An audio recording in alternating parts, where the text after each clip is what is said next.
नमस्कार मेरे प्यारे विद्यार्थियों, आपका स्वागत है आपके YouTube channel AR let study पर। तो जैसा कि बच्चों हमने पीछे की कई वीडियो के माध्यम से सीखा, बहुत कुछ जाना, आज हम एक नए वीडियो और नई रणनीति की तरफ आगे बढ़ रहे हैं। मेरे बच्चों, उम्मीद करेंगे आप जहां भी होंगे, जैसे भी मस्त होंगे, जानदार शानदार तरीके से पढ़ रहे होंगे और उम्मीद करते हैं आपके साथ आपके हाथ में कॉपी पेन होगा और आप बारी बारी से टॉपिक को नोट करना प्रारंभ करेंगे। मेरे बच्चों, ये लूसेंट की बुक का पूरा सार रिवीजन के तौर पे इस वीडियो के माध्यम से बारी बारी तरीके से हम दे रहे हैं और आप बारी बारी तरीके से नोट भी कर रहे होंगे। उम्मीद है कि आपके साथ में जो माताएं बहनें बेटियां जुड़ी होंगी, अपने आप को सुरक्षित महसूस कर रही होंगी, ऐसा आपका आचरण होगा और ऐसा आपका स्वभाव होगा, उम्मीद करते हैं हम। मेरे बच्चों, पीछे की वीडियो से हमने बहुत कुछ जाना, बहुत कुछ सीखा। एक बार हाँ, आप सही विद्यार्थी वीडियो को लाइक, कमेंट और इस चैनल को सब्सक्राइब जरूर करें, जिससे कि आगे आने वाली कई प्रकार की कई ऐसी वीडियो जो आपके लिए बहुत सफिशियंट है, बहुत जरूरी है और रिवीजन के तौर पे तो बहुत महत्वपूर्ण है, आपको प्राप्त होती रहे, टाइम से नोटिफिकेशन आपका आता रहे, जिससे कि आपको विभिन्न प्रकार की प्रतियोगी परीक्षाओं को पास करने के लिए काफ़ी मदद मिलेगी आपको। और ये रिकॉर्डेड फॉर्म में वीडियोज़ है। एक दिन बहुत जल्द हम लाइव सेशन के साथ जुड़ेंगे और बड़ी बेहतरीन तरीके से चीज़ों को सीख रहे होंगे और बारी बारी से हम इसके ऊपर चर्चाएं कर रहे होंगे। तो बच्चों, जैसा कि कई वीडियो हमने देखी और इन सभी वीडियो के माध्यम से हमने अब विभिन्न प्रकार के तरीकों के साथ रिवीजन किया और जाना। पहले हम लोगों ने सीखा मगध राज्य का उदय। मगध राज्य के उदय ये 16 महाजनपदों में से एक था और किसने स्थापना करी, किस प्रकार से ये आगे बढ़ा, उस लाइन को पीछे की वीडियो के माध्यम से आप सभी बच्चे देख करके आए और देखने के बाद उसको नोट जरूर करें, उसके बाद ही ये वीडियो देखें। तो फिर वीडियो की शुरुआत करते हैं बड़ी जानदार तरीके से। तो शुरू करते हैं जहां हमने कल छोड़ा था। हमने बताया था कि बिंबिसार के बाद और कई ऐसी बातें सीखने के बाद हमने जाना कि वहां से कहीं ना कहीं मौर्य साम्राज्य के बारे में और मौर्य साम्राज्य की स्थापना हो गई थी और मौर्य साम्राज्य के बारे में पढ़ेंगे। लेकिन हमने आपसे बीच में कहा कि उसी समय एक नाम सिकंदर आ गया था। तो हमने आपसे कहा था कि पहले वीडियो में सिकंदर के बारे में डिटेल से सीखेंगे, उसके बाद मौर्य साम्राज्य के बारे में धीरे धीरे पढ़ना शुरू करेंगे। सभी टॉपिक बिल्कुल टॉपिक वाइज है और सीक्वेंस में लगे हुए हैं। लूसेंट की बुक से आप मिलाकर उसको देख लीजिएगा और बेहतरीन तरीके से आप इसको तैयारी में जुड़ जाइए और इसको पढ़ना शुरू कर दीजिएगा। देखिए मेरे बच्चों, हमने जहां छोड़ा था उसके आगे की बात सिकंदर की बात चलेगी और सिकंदर के बारे में बहुत सारे ऐसे तथ्य, इनकी जानकारियां हम इस लूसेंट की बुक के माध्यम से सीख रहे हैं और जान रहे हैं। बारी बारी से टॉपिक को जानने के बाद काफ़ी ऐसी चीज़ें हमने जानी, हमने सीखी। उसके बाद हम नए पॉइंट पर आए हैं, नई बिंदुओं की बात करेंगे। जहां तक हमने सीखा, हमने जाना कि सिकंदर कौन था। अब हम जानेंगे सिकंदर का जन्म कब हुआ, सिकंदर के पिता कौन थे और सिकंदर कहाँ का या उसके पिता कहाँ के शासक थे और सिकंदर ने भारत पर आक्रमण और ऐसी स्थिति, युद्ध की स्थिति कब बनी और कहाँ से किस प्रकार से क्रियाएं रही, सारी बातें हम जानेंगे बड़ी बिंदुवार तरीके से। आप नोट करना शुरू कर दीजिएगा। सबसे पहले बात करेंगे सिकंदर की। सिकंदर का जन्म 356 ईसा पूर्व में हुआ। कब हुआ था? 356 ईसा पूर्व में हुआ था, सिकंदर का जन्म हुआ था। आगे बढ़ेंगे। सिकंदर के पिता का नाम फिलिप था और जो फिलिप थे वो फिलिप 359 ईसा पूर्व में मकदूनिया के शासक बने थे। मेरे बच्चों, याद रखना, 359 ईसा पूर्व में मकदूनिया का शासक बना और इसका पुत्र अर्थात इसने एक पुत्र को जन्म दिया, इसकी पत्नी दिया हुआ। खैर 356 ईसा पूर्व में सिकंदर का जन्म हुआ और इसके पिता का नाम फिलिप था और फिलिप ने 359 ईसा पूर्व में मकदूनिया का शासक बना। इस मकदूनिया का शासक बनने के बाद फिलिप के, आपको बताएं, इसकी हत्या 329 ईसा पूर्व में कर दी गई, मार दिया गया मेरे बच्चों। और उसके बाद आगे कड़ी को जोड़ें तो बताएंगे हम, सिकंदर जो था वो अरस्तु का शिष्य था। अगर आपसे प्रश्न बनेगा कि सिकंदर कौन, सिकंदर के गुरु का नाम क्या था या सिकंदर जिसे अपना गुरु मानते थे वो कौन थे, आप बताओगे अरस्तु थे। अरस्तु को ही जीव विज्ञान का पिता कहा जाता है। आपको बताएं, अरस्तु ने कई ऐसी खोजें करी, कई ऐसी बातें हमारे सामने लेकर के आए। विज्ञान की दुनिया में उन्होंने बहुत सारे बातों को रखा और बहुत कुछ हमें सिखाया, जानकारी मिलती है। खैर, ये अरस्तु की बात करेंगे तो सिकंदर अरस्तु का शिष्य था। आगे बताएं कि सिकंदर ने, किसने मेरे बच्चों? सिकंदर ने भारत विजय का अभियान 326 ईसा पूर्व में कर दिया था। सिकंदर के मन में विचार आया कि कहीं ना कहीं भारत विजय करनी है, और यह विचार उसके मन में 326 ईसा पूर्व में आ गया था, और इसने सोच लिया था सभी चीजों को जीतने के बाद, सभी देशों को, कई ऐसी राज्य थे जिनको जीतने के बाद इसका मन भारत की ओर व्यथित हो गया, और जब भारत की ओर बढ़ गया तो इसने भारत को जीतने की, विजय हासिल करने की इसने बात अपने मन में, चेष्टा अपने जगाई, और यह बात 326 ईसा पूर्व की है। मेरे बच्चों, आपको बताऊं मैं कि सिकंदर लगातार युद्धों को जीत रहा था, और कई ऐसी हत्याएं, कई ऐसे युद्ध, कई ऐसे राजाओं को बंदी बनाकर उनके राज्यों को अपने राज्यों में मिला लेना, उन पर विजय हासिल करना, यह इसका सिद्धांत था। और अपने सिद्धांत की ओर आगे बढ़ते हुए यह सिकंदर भारत की तरफ जब पहुंचा तो उसने भारत की तरफ देखा और उसने कहा कि भारत को भी विजय करना है। मेरे बच्चों, जब सिकंदर भारत की विजय की ओर जब उसने बिगुल फूंक दिया, उसने विजय रथ अपना आगे बढ़ाने की कोशिश करी, जब सभी जगह को जीतता चला आ रहा था, तो उसने भारत को जीतने की जब बात करी, वो बात 326 ईसा पूर्व की है। मेरे बच्चों, आगे बढ़े। जो सिकंदर का सेनापति था, देखिए मेरे बच्चों, किसी भी सेना का जो मुख्य व्यक्ति हुआ करता है वो सेनापति हुआ करता है। युद्ध में रणभूमि तैयार करने वाला व्यक्ति सेनापति होता है। युद्ध नीति से जीतने की जो प्रक्रियाएं जिसके अंदर निहित होती हैं वो सेनापति होता है। राजा तो बस आज्ञा देते हैं और सेनापति अपना काम कर देता है। आपको बताऊं मैं कि सिकंदर का जो सेनापति था वो सेल्यूकस निकेटर था। कौन था मेरे बच्चों? Seleucus Nicator. आगे बात करें, जब सिकंदर भारत की ओर बढ़ा, और भारत की ओर बढ़ने के बाद सबसे पहले वो पंजाब की तरफ आगे आया, और सिकंदर को पंजाब के शासक पोरस के साथ युद्ध करना पड़ा। मेरे बच्चों, ये जो पंजाब में जो पंजाब के जो शासक थे पोरस, इनके साथ सिकंदर ने जो युद्ध किया, इस युद्ध को एक और नाम से जाना जाता है जिसको हाइडन स्पीस के नाम से जाना जाता है। और इस हाइडन स्पीस नाम से इस युद्ध को जाना जाता है। इस युद्ध को किसी और नाम से भी जाना जाता है, वो आपके सामने भी लिख दिया हमने, झेलम। इसे झेलम का भी युद्ध कहा जाता है, हाइडन स्पीस का भी युद्ध कहा जाता है, जो कि सिकंदर को पंजाब के शासक पोरस के साथ युद्ध करना पड़ा। और इन्होंने ऐसी व्यवस्थाएं तय करी। एक बार पुनः दोबारा फिर से रिपीट करेंगे इस बात को, ये बहुत ही इंपॉर्टेंट पॉइंट है, मेरी बात समझने की कोशिश करना सारे बच्चे। सिकंदर को पंजाब के शासक पोरस के साथ युद्ध करना पड़ा, और ये जो युद्ध हुआ, इस युद्ध को हाइड स्पीस के नाम से जाना गया। इसको हम ये भी कह सकते हैं कि झेलम, और झेलम का पुराना नाम वितस्ता है, के युद्ध के नाम से जाना गया। सिकंदर ने ब्यास नदी के पश्चिमी तट पर पहुंचने से इनकार कर दिया। मेरी बात समझ रहे हो आप? जो सिकंदर की सेना थी वो कहीं ना कहीं इस नदी के तट पर पहुंच गई, और वो नदी तट कौन सा था? ब्यास नदी के पश्चिमी तट तक पहुंचकर उसे पार करने से इनकार कर दिया, अर्थात आगे बढ़ने से मना कर दिया। बार बार टेक्निकल परेशानी, थोड़ी समस्या हो जाती है, तो बार बार लाइट का इशू हो जाता है, तो इसलिए थोड़ी वीडियो बीच में अप डाउन होगी, कोई दिक्कत नहीं है, बाकी कंटेंट पूरा है, समझने की कोशिश करेंगे। एक बार फिर से रिपीट करते हैं, यहाँ से शुरू करते हैं। सिकंदर को पंजाब के शासक पोरस के साथ युद्ध करना पड़ा, जिसे हाइडस्पीस के युद्ध या झेलम, और झेलम का पुराना नाम वितस्ता का युद्ध के नाम से जाना जाता है। सिकंदर की सेना ने ब्यास नदी को पश्चिमी तट पर पहुंचकर उस पार करने से मना कर दिया। किसको पार? नदी को। क्योंकि नदी को पार करने के बाद फिर क्या ही होता, आप सभी जानते हैं कि लगातार वो सभी को जीतता आ रहा था, और उसने हर राज्य को वीरान कर दिया। इस प्रकार से हो सकता है भारत को भी वीरान कर देता। आगे बढ़ेंगे, इनकार कर दिया और बड़ा खतरा टल गया। आपको बताएं, सिकंदर स्थल मार्ग द्वारा 325 ईसा पूर्व में भारत से लौट गया। मेरी बच्चों बात समझना, जो सिकंदर था वो स्थल मार्ग द्वारा 325 ईसा पूर्व में भारत से लौट गया। आपको बताएं, सिकंदर की जो मृत्यु है वो 323 ईसा पूर्व में हो गई थी। कब हो गई थी? 323 ईसा पूर्व में हो गई थी। मेरे बच्चों, अगले बिंदु को तरह, ये बिंदु पेपर में काफी बार पूछा गया, इसको मोस्ट इंपोर्टेंट तरीके समझ लेना।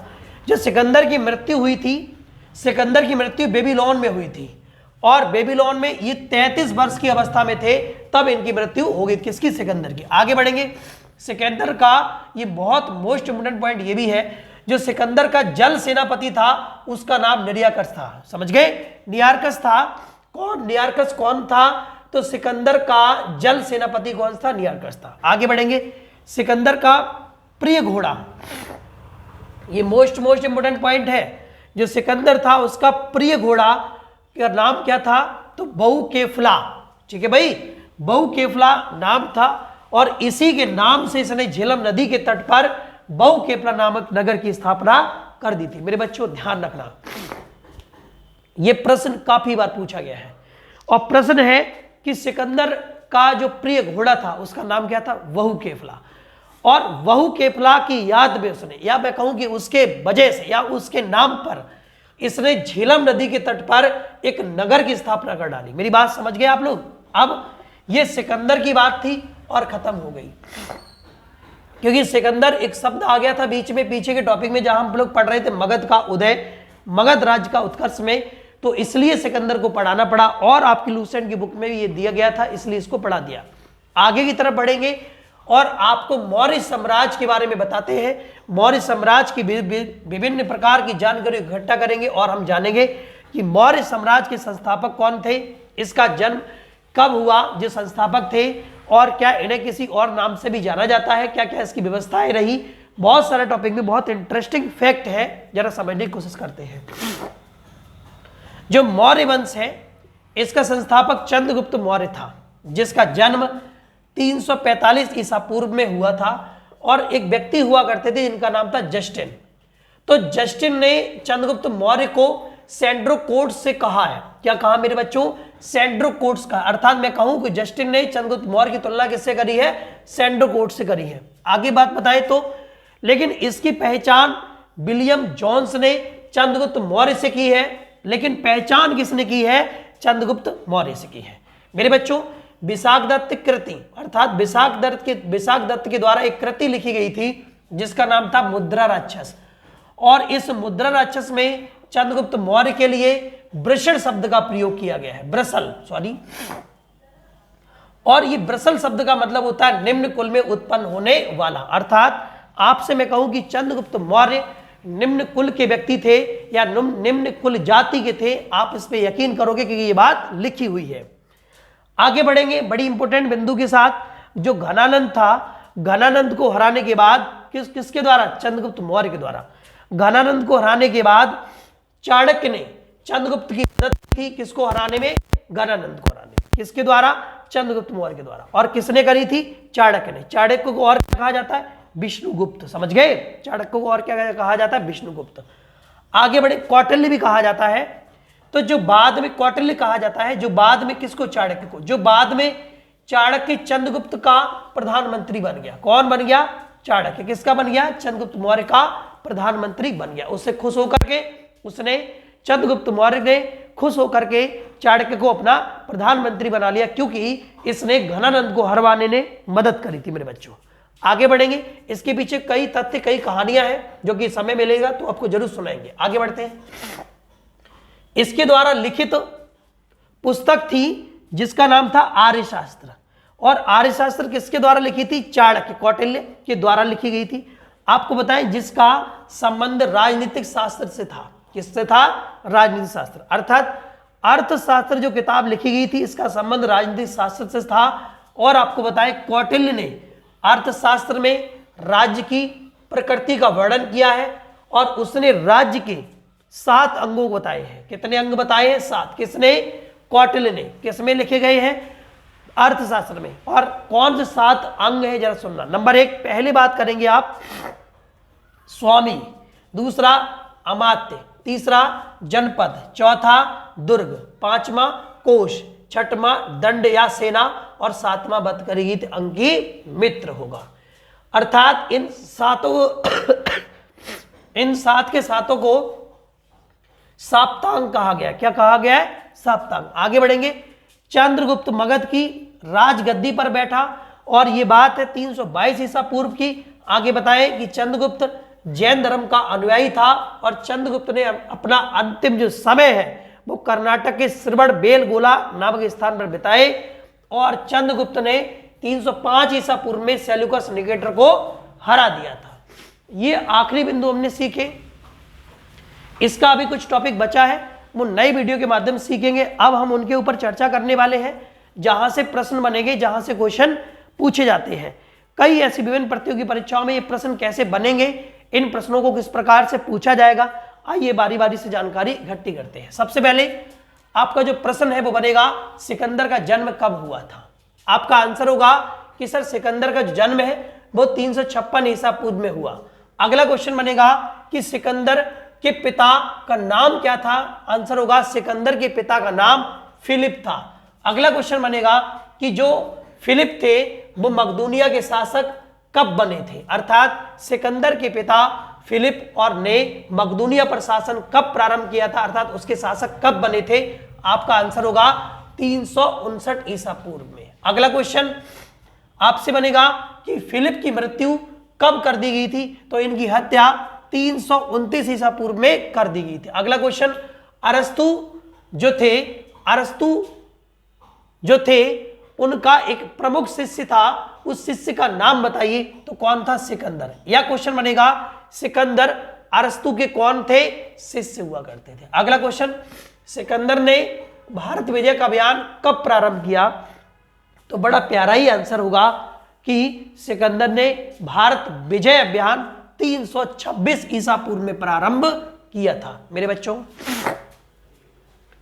आप बड़ी इत्मीनान से, बड़ी तरीकों के साथ पढ़ रहे होंगे, एक भी पॉइंट छूटना नहीं चाहिए और एक एक बिंदुवार तरीके से आप पूरी चीज अगर नोट करके लिख रहे हैं और केवल उसका हल्के से रिवीजन कर रहे हैं, मैं आपको गारंटी देता हूं कि कोई भी वनडे एग्जाम में कोई भी प्रश्न आपका छूटने वाला नहीं है। आगे बढ़ेंगे, आगे दिया गया है नया प्रश्न बनेगा और नया प्रश्न का है, सिकंदर का सेनापति कौन था। बड़े प्यारा आंसर देंगे आप, सेल्यूकस निकेटर था। अगला क्वेश्चन, सिकंदर को पंजाब के शासक पोरस के साथ युद्ध करना पड़ा था, इस युद्ध को क्या कहा गया, इस युद्ध का नाम क्या था, तो हाइडेस्पीस नाम था।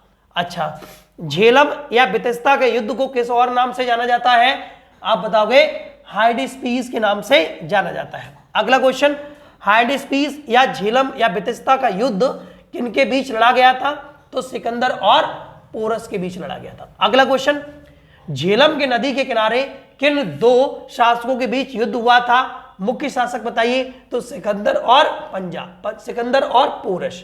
अच्छा, अगला प्रश्न, सिकंदर और पोरस के बीच में हाइडेस्पीस का जो युद्ध हुआ था वो किस स्थान पर हुआ था, आप प्यारा आंसर दोगे, पंजाब में।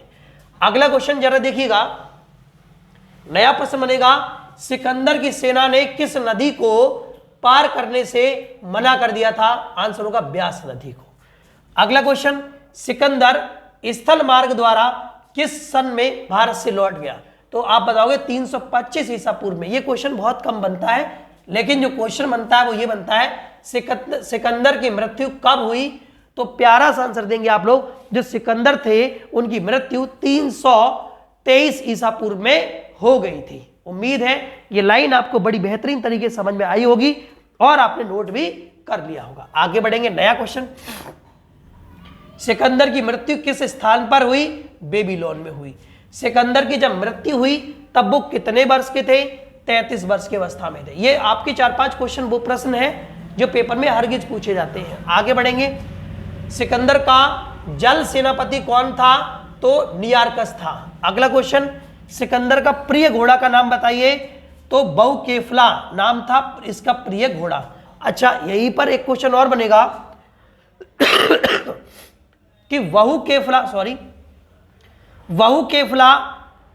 एक घोड़े का नाम है, ये प्रिय घोड़ा किसका था, आंसर बनेगा सिकंदर का।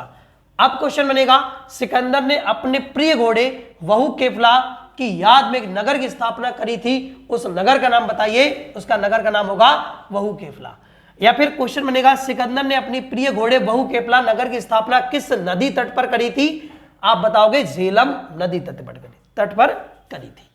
अगला क्वेश्चन यहां से यह भी बन सकता है, ब्रसल किसे कहा जाएगा, तो ब्रसल वो व्यक्ति होता है जो निम्न कुल में पैदा हुआ हो। समझ गए। चलो मौर्य वंश में बढ़ते हैं जरा, मौर्य वंश से क्वेश्चन कैसे बनेंगे समझना जरा।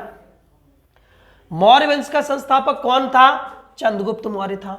चंद्रगुप्त मौर्य का जन्म कब हुआ था, तो 345 ईसा पूर्व में हुआ था। अगला क्वेश्चन, जस्टिन ने चंद्रगुप्त मौर्य की तुलना किससे करी थी? तो सैंडरकोट से करी थी या सैंडरकोट कहा था। अगला क्वेश्चन है, जोन्स ने चंद्रगुप्त मौर्य की पहचान किस रूप में करी? तो विलियम ने इसकी पहचान भी इसी प्रकार से कर दी। अगला क्वेश्चन है, विशाख दत्त की कृति बताइए कौन सी है? तो मुद्रा राक्षस। विशाख दत्त द्वारा लिखित एक रचना कौन सी है? तो मुद्रा राक्षस। अगला क्वेश्चन, विशाख दत्त ने एक कृति लिखी थी मुद्रा राक्षस, जिसमें चंद्रगुप्त मौर्य के लिए किस शब्द का प्रयोग किया? प्यारा आंसर होगा व्रसल शब्द का प्रयोग किया था। और ये व्रसल शब्द का मतलब होता है निम्न कुल में जन्म लेने वाला। ऐसे हमने आपको वैदिक सभ्यता में पढ़ाया था कि 4 वर्णों के बारे में जानकारी दी थी। तो सबसे निम्न कुल का जो व्यक्ति हुआ करता है वो कहीं ना कहीं व्रसल जाति का हुआ करता है। चलो भाई आगे बढ़ेंगे। घनानंद को हराने में चाणक्य ने किसकी मदद करी थी? तो चंद्रगुप्त मौर्य की मदद करी थी। अगर क्वेश्चन बनेगा कि चंद्रगुप्त की मदद किसके द्वारा हुई जिसने घनानंद को हरा दिया? चाणक्य के द्वारा। अगला क्वेश्चन बनेगा कि चाणक्य की मदद घनानंद ने जब करी थी तो इसने किसको हराया था? घनानंद को हराया था। अगला क्वेश्चन, बाद में चाणक्य चंद्रगुप्त का प्रधानमंत्री बन गया था। अच्छा, क्वेश्चन कब बनेगा, कैसे बनेगा समझ लो। चंद्रगुप्त मौर्य का प्रधानमंत्री चाणक्य कब बनाए गए? तो आपका आंसर होगा घनानंद की हत्या करने के बाद। समझ गए? बढ़िया सा आंसर है। अगला क्वेश्चन, इसके द्वारा लिखित पुस्तक है वो कौन सी है? अर्थशास्त्र। अर्थात चंद्रगुप्त की पुस्तक का नाम अर्थशास्त्र। अर्थशास्त्र का संबंध किससे है? राजनीतिक शास्त्र है। राजनीतिक शास्त्र का मतलब क्या हो गया? प्रकृति का वर्णन। अगला क्वेश्चन बनेगा कि उसने राज्य के 7 अंग बताए हैं, उन अंगों के बारे में पूछा जाए, वो कोई 3 अंग दिए जाए तो आप बता दोगे। या तो स्वामी होगा, होगा, जनपद हो सकता है, दुर्ग हो सकता है, कोश हो सकता है, दंड हो सकता है, सेना हो सकती है, मित्र हो सकता है, या सप्तांग हो सकते हैं। अगला एंड लास्ट क्वेश्चन बनेगा कि चंद्रगुप्त मगध की राजगद्दी पर कब बैठा? तो 322 ईसा पूर्व में बैठा था। अगला क्वेश्चन और बन जाएगा तो बनेगा मोस्ट इंपोर्टेंट क्वेश्चन, इसको डाल लीजिएगा कि चंद्रगुप्त किस धर्म का अनुयायी था? आपका प्यारा आंसर होगा चंद्रगुप्त जैन धर्म का अनुयायी था। अगला और अंतिम क्वेश्चन है, चंद्रगुप्त ने अपना अंतिम समय कहां बिताया? आपका आंसर होगा श्रवण बेलगोला नामक स्थान पर बिताया। एंड लास्ट क्वेश्चन आज का और इंपोर्टेंट क्वेश्चन है, चंद्रगुप्त ने किस ईसा पूर्व में सेल्यूकस निकेटर को हरा दिया था? आपका प्यारा आंसर होगा 305 ईसा पूर्व में। मेरे बच्चों टॉपिक खत्म कर लिया। थोड़ी समस्याएं रही, थोड़ी तबीयत का अभाव, थोड़ा स्वास्थ्य का अभाव है, कोई दिक्कत नहीं। समस्याएं हैं, अभाव का मतलब थोड़ा बीमार हो, इसलिए कोई दिक्कत नहीं है। बारी बारी से टॉपिक की जानकारी इकट्ठी करते रहेंगे और लगे रहेंगे आपके साथ जब तक जान है। मेरे बच्चों आप भी डटे रहिए, लगे रहिए, चीज़ों को सीखते रहिए। उम्मीद आप जहां भी जैसे भी होंगे चैनल को लाइक कमेंट सब्सक्राइब जरूर करेंगे और बारी बारी से इसका रिवीजन करेंगे। लूसेंट की बुक का आपका बेहतरीन रिवीजन हमारे साथ हो रहा है, हम जानते हैं ये बात। और उम्मीद आप जहां भी जैसे होंगे आपके साथ में जो भी माताएं बहनें बेटियां जुड़ी होंगी अपने आप को सुरक्षित महसूस करेंगी, आप अपना ऐसा आचरण बनाए हुए होंगे। मेरे बच्चों अपनी बात को यही खत्म करते हैं और मिलते हैं कल नई वीडियो में, नई वीडियो के साथ और नई बातों के साथ। धन्यवाद। जय हिंद, जय भारत।